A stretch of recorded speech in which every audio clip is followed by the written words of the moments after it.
So I'm Jerome. Maybe we met also during the break. And I guess you all have now come from the psychological discussion. Yeah. Well, I think it's probably necessary when you live in a world in crisis to have some psychological, some therapy. No, it's my attempt at a joke, but I guess it failed. So I'm looking more at the macro perspective, looking at the economic system and basically the new need for a new economic system and what that might look like. And um, and the last time I went over, so I will try to be a little bit quicker this time. And so, following Karl Popper, I start with the problem. So you should usually, when you're trying to offer a solution, what is it the solution to? So what's the problem? And I'll talk about that, talk about the ecological and biodiversity crisis, the crisis of inequality, the end of the post-war consensus, the change in the economy towards a more knowledge-based economy, the failures of the mainstream economic model to actually deal with these things based on the fact that it's an atomistic equilibrium-based model that's not suitable in the time of change, the fact that people are embedded in networks, and the fact that competition will not solve the problems of the present. They're very interrelated, complex, big problems, wicked problems, as it's sometimes called. And the need for civilizing the economy, as Marvin Brown has suggested, and which means the search for what John Dewey has called American philosopher, the great community, and of course moving away from extraction to regeneration. So the climate change, the crisis of climate change and biodiversity loss is, I think, known to all of us. That's probably why we're here. We just got this, I think, about 4 days ago from the Stockholm Climate Institute that 6 of the 9 planetary boundaries, these are just fixed boundaries in which life exists, have been breached, that we're in the red, so to speak. Many of these areas, such as climate change, biosphere integrity, land system change, and so on, we're creating novel species and so on through the use of fertilizers and pesticides and so on. So we're changing the planet.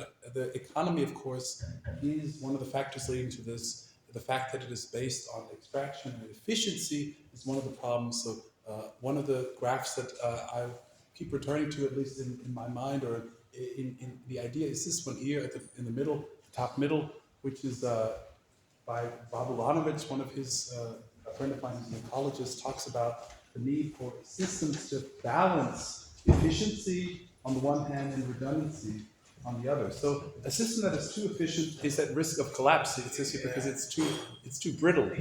It's too brittle, and of course, if it's too loosely organized, it's too stagnant. So you need some balance between efficiency and just unnecessary and overlapping connections to make any system last for a long time. I'll skip Herman Daly. Edward R. Wilson, of course, here has called for a restriction of human activity to half of the planet, leaving the other half of the planet for nature, so to speak. Has had a very interesting career. Well, he died 2 years ago, but this is one of his claims. And of course, Brian Fatt and others have called for the need to move from a model of extraction to one of regeneration. I do have one of their papers here, which we can discuss as a group afterwards. Of course, moving on to the crisis of inequality, Benjamin Page, a political scientist, has been talking about this for some time, looking at things like the difference between public opinion and government policy. So his first major book was The Foreign Policy Disconnect, where he studied 30 years of surveys of public opinion in the United States, finding most Americans are in fact quite supportive of multilateral organizations like the UN, of international humanitarian aid, they're against war and these kinds of things. And of course, the policies that the government has pursued have not been in keeping with that. So he suggests that it is in fact there's a disconnect that relates to the lack of influence that average citizens have on policy. So this is his latest book here, Billionaires, You Can't Even See It, in Stealth Politics, where he's tried to cover some of the hidden streams of income and wealth that the ultra-rich really hide in places like Cayman Islands and use to influence politics. And of course, you can imagine if there are people who have an exorbitant amount of wealth that they will use that to their own advantage. And in fact, he has found that about 0.1% of Americans have a significant impact on the policies that the government has chosen. So this obviously has an impact on legitimacy and the approval of government. So Thomas Piketty, who I'm sure you all have heard of, probably the most famous economist today, has been talking about inequality for decades. So he talks about, for instance, the golden age of capitalism, which he situates between 1945 and 1975. So what he calls the Trente Glorieuses, the 30 glorious years where there was inclusive growth, basically that benefited all. Since that time, there has been a change in policies, a change in ideology, the rise in neoliberalism, the retreat of the state. And in fact, one of his most important contributions, I think, is this inequality R greater G, which means that when the rate of return on capital, so if I lend you money, I'm getting an interest rate, is higher than the rate of growth of an economy, then that means that inequality will naturally increase over time. So he says that basically there needs to be some tax policy to limit this rate of return on capital. So using a wealth tax, for instance, that can keep the social divisions from getting too out of hand. Yanis Varoufakis, who was the former Greek finance minister, has talked about techno-feudalism, and in fact he says that what you find today in the tech sector with people like here Jeff Bezos and Elon Musk and Mark Zuckerberg is not related to the model of capitalism, but it's much closer to feudalism before capitalism, where you had really an incredible disparity between rich and poor, and those who had access to resources and those who were working. Although what's considered the interaction on online platforms is not necessarily all working. It's users, of course, you do have platforms like TaskRabbit or Uber, where people are working for very low wages for, again, people like these guys. So there is this increasing disparity between the users or the workers on these platforms and their owners. I think I will skip this because, just to say that the nature of the economy today is changing and that it is, in fact, a relational economy. I'll just emphasize this middle part. Joseph Wieland has talked about the economy as becoming more and more relational. And in fact, it's less transactions that are driving value, production, and so on, but it's relationships. So Wieland talks about relational goods, relational contracts, and relational governments as being increasingly vital. So it's, for instance, the ongoing cooperation that is occurring in a firm. Oh, sorry. So the firm here is bringing together suppliers, investors, the community, employees, consumers, and others to produce value for each of these. And so this is the fundamental model that he suggested, not other ones. So just very quickly to fly through, not that quickly, the standard model. It assumes people are utility maximizers, individuals, homo economicus, following their own pecuniary gain. Markets, it is assumed, are efficient, and of course private advantage, as Adam Smith in his Wealth of Nations suggested, leads in fact to social good, as if by an invisible hand. And prices, of course, determine the equilibrium position that is optimal. There are, in fact, more human interactions there, as Marx pointed out in his Das Kapital. Of course, this view is influenced very strongly by the tradition of utilitarianism with people like Jeremy Bentham, which you can have an entire seminar on. I'm just introducing. So this is a great book, by the way, by Duncan Foley on all these topics. Adam's fallacy, talking about the original sin or the original mistake of economists. And there are lots of really questionable implications of this model. So one of them is the connection to reality, where you had Milton Friedman, 1954, saying, in fact, it doesn't really matter what an economic model has in its contents. If it predicts correctly, that's all that matters. And Frank Knight similarly argued that these models don't have any relation to reality. It's a model that's describing a model. So they, in fact, even admitted themselves. And I would say one of the best examples moving away from this model has been the work of Elinor Ostrom, who died about 10 years ago, I think exactly 10 years ago.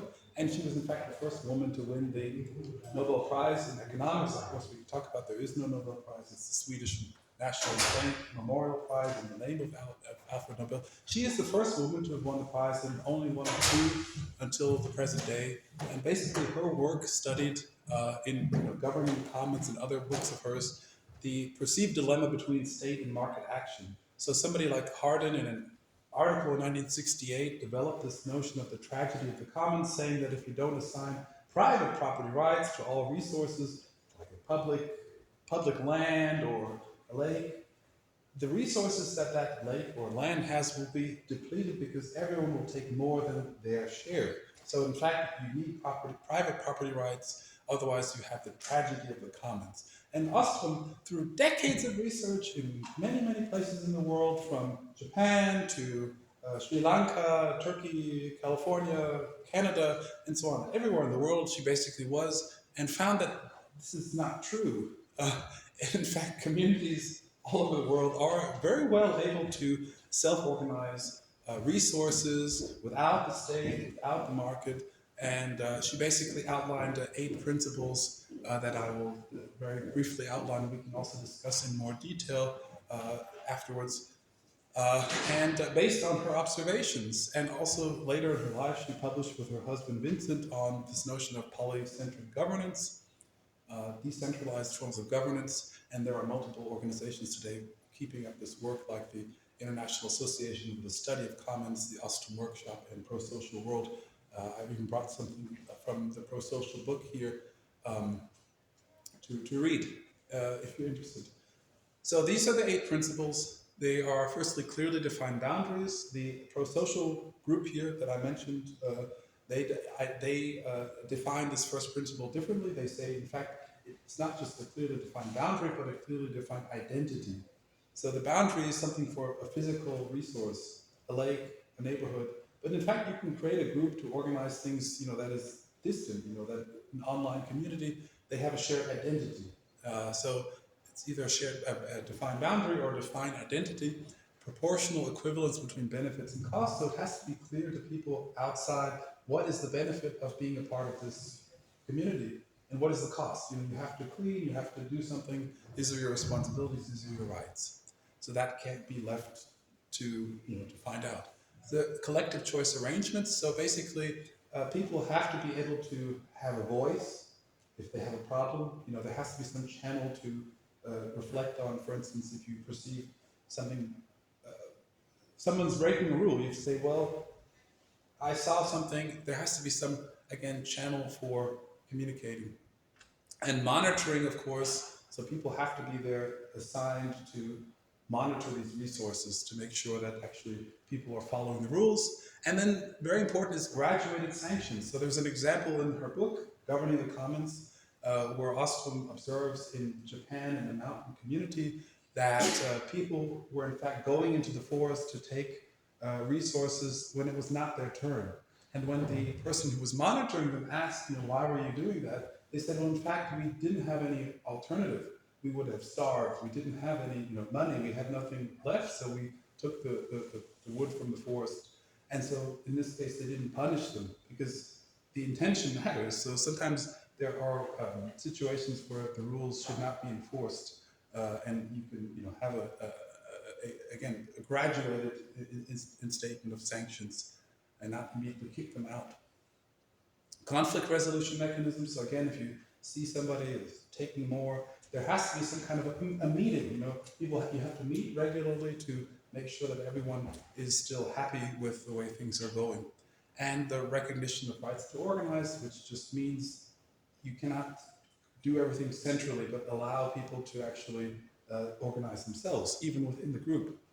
So again, it says here the opposite of top-down governance. And again, polycentric governance, or otherwise nested groups, which means the relationship that has been described from 1 to 7 can apply to larger groups.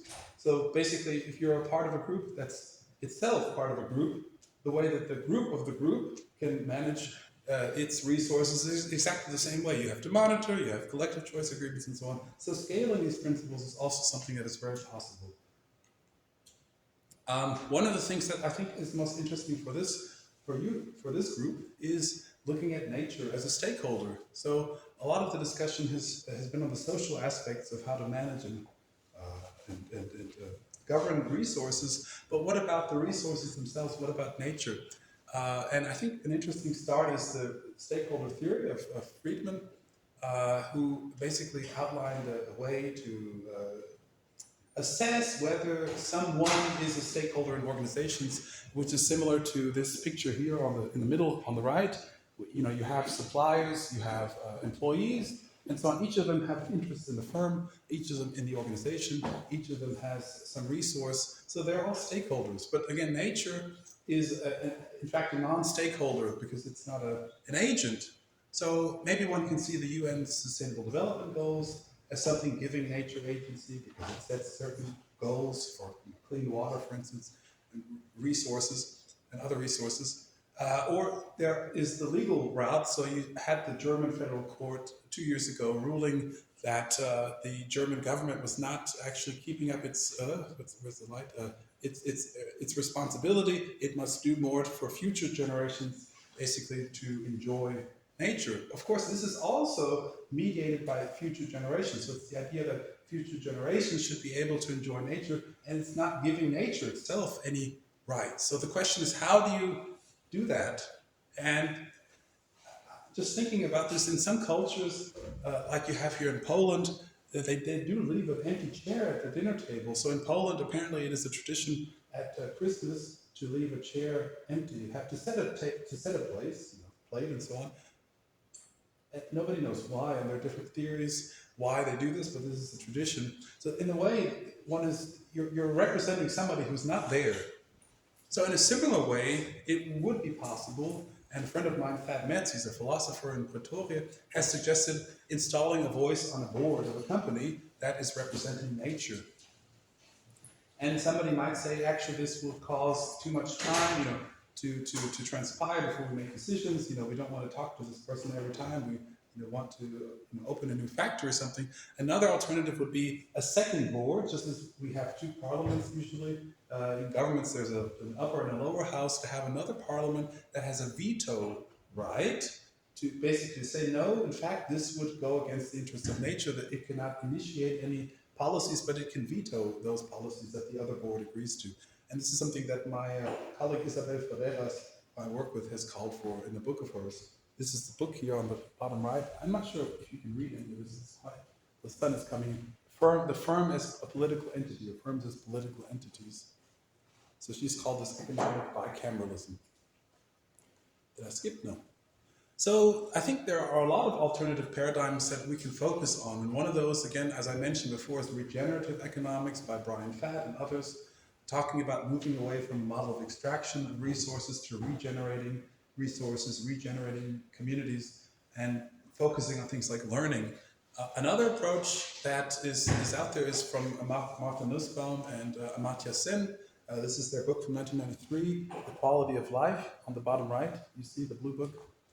That basically looks not at the resources that people receive, monetary transfers and so on, but to what extent are they able to realize what they would themselves even like to do? So, for instance, things like access to public transport might be something that enables more people to develop more capabilities. So that has an indirect effect, because maybe you need to get to your piano lesson so that you can learn an instrument, and the existence of public transport makes you more free. You don't have to ask your mother to drive you to the piano lesson. And so that has a relation to the capabilities that people have to fulfill things that they may not even know that they would like. So looking beyond just material resources, giving people money, but actually looking at to what extent they're able to be capable of doing things.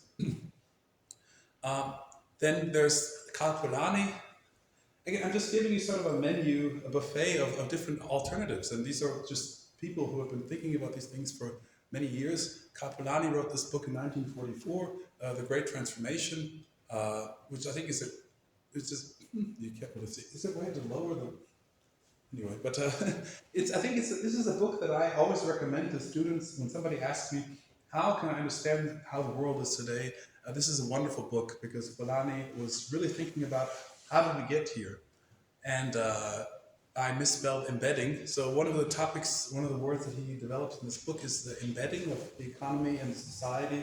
And he looks at the history of this concept, looking at cities like the Hansa cities in Germany. You have, Hamburg and Lübeck, for instance, were very much known as commercial centers in the Middle Ages.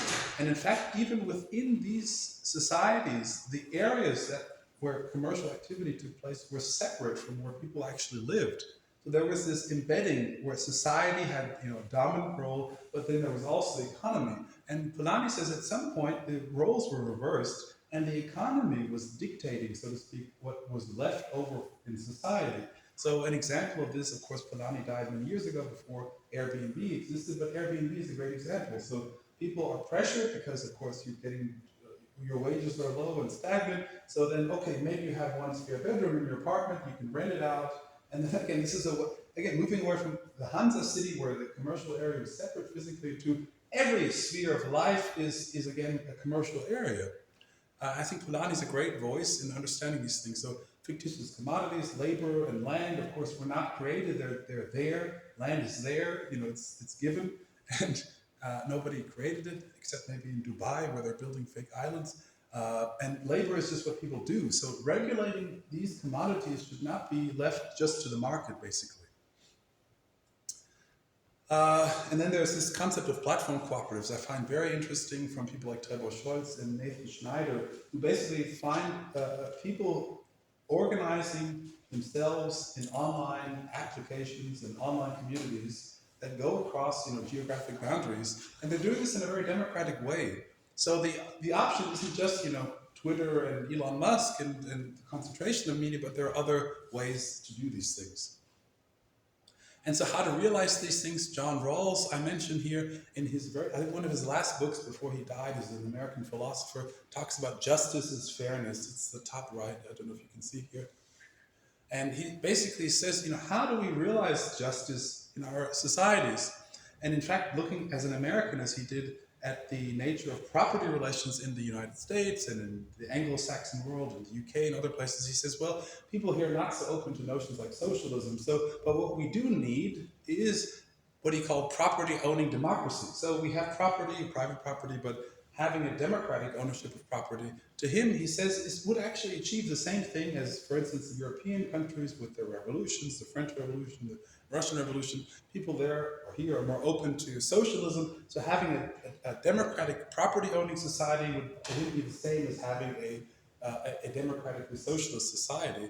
And in fact, this just requires to recognize the traditions that exist locally. So if there is, again, a focus on private property, so you shouldn't just remove private property, but have basically expand the ownership. And in fact, the history of a system is a characteristic of a system itself, as my friend Bob Ulanovich has pointed out. So understanding what is available to us today depends on what has been done in the past. So studying the past is very much essential for developing ways and strategies in the future.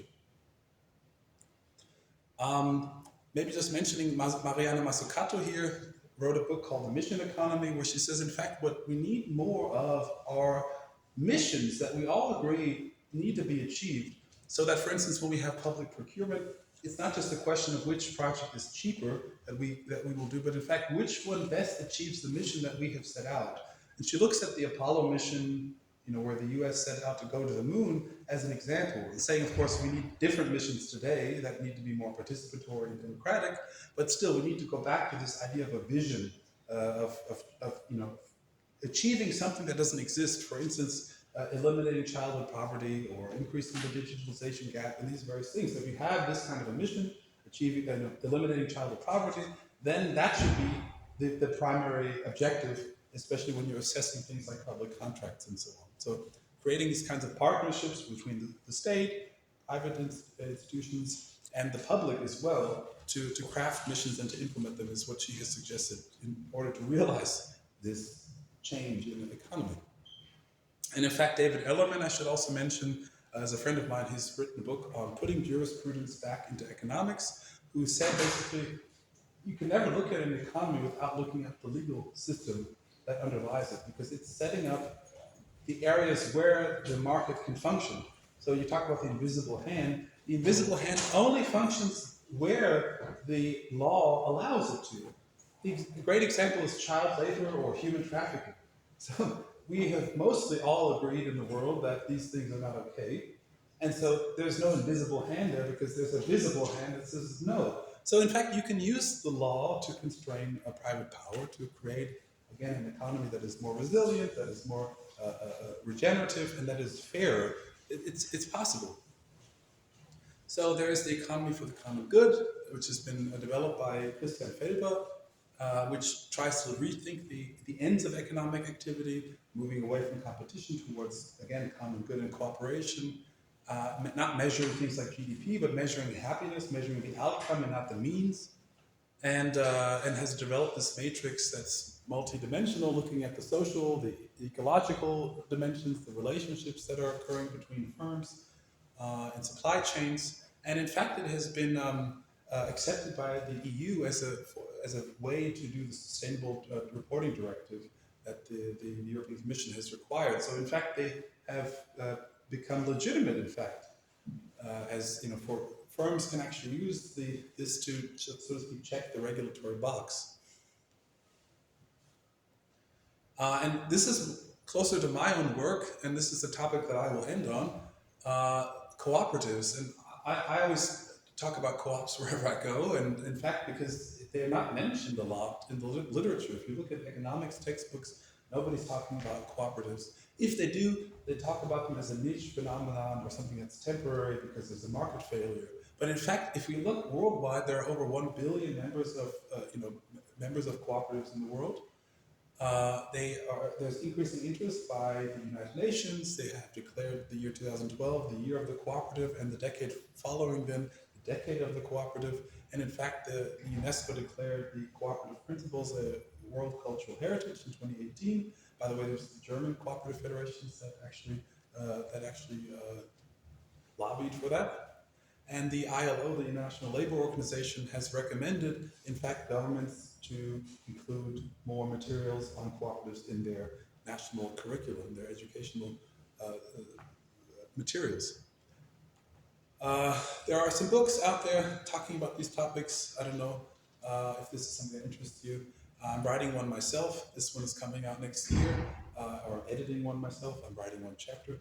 But it's the Rutledge Handbook of Cooperative Economics and Management, looking at economics and looking at management from the perspective of cooperation. So there's a lot of topics in there on technology, on innovation, on sustainability, and so on. And so, I mean, we could talk about that for hours, but I don't have, I would like us to interact more, so I want to rush through the rest of this and just talk about the cooperative principles that I mentioned before.